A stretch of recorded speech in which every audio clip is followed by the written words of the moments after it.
Bonjour, je vous propose aujourd'hui d'étudier la violence et la souffrance qui découlent de la société morale mise en place dans La Princesse de Clèves. Tout d'abord, et ce sera notre premier point, nous verrons que la société impose à des êtres imparfaits de se comporter de façon morale.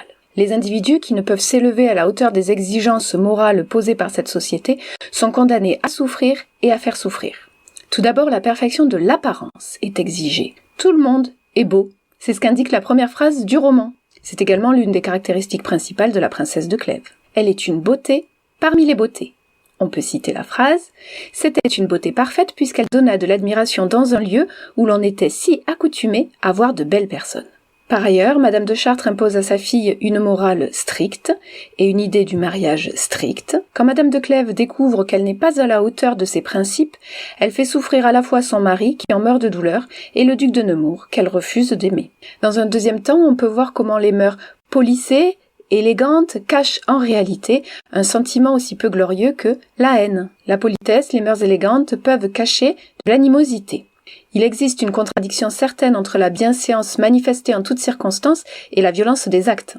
Ainsi, vous vous souvenez que le mariage de Mademoiselle de Chartres est tributaire de conflits entre les personnes. Je cite. Diane de Valentinois avait tant de haine pour le vidame de Chartres qu'elle avait souhaité d'attacher à elle par le mariage d'une de ses filles et qui s'était attachée à la reine qu'elle ne pouvait regarder favorablement une personne qui portait son nom et pour qui il faisait paraître une grande amitié. Notons le mot « haine » très présent chaque fois qu'il est question de la maîtresse du roi. On peut relever également que le vidame de Chartres craint de s'attirer la haine de la reine par sa trahison.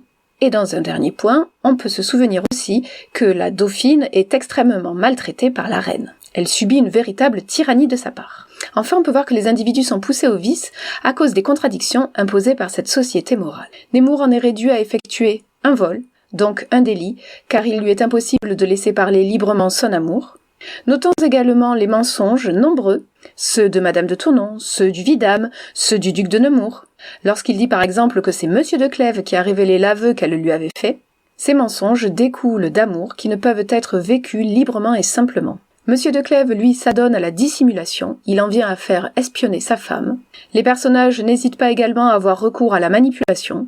La reine dauphine est obligée de mentir et le vidame de Chartres craint de voir révéler qu'il s'est moqué de la reine. La société avilit donc l'individu par les pressions morales qu'elle exerce sur lui. Elle révèle ce que l'individu a de pire en lui en ne lui permettant pas de laisser libre cours à sa nature profonde et à sa sincérité. Voilà, j'espère que cette vidéo vous a été utile, vous en trouverez d'autres sur La Princesse de Clèves. À bientôt!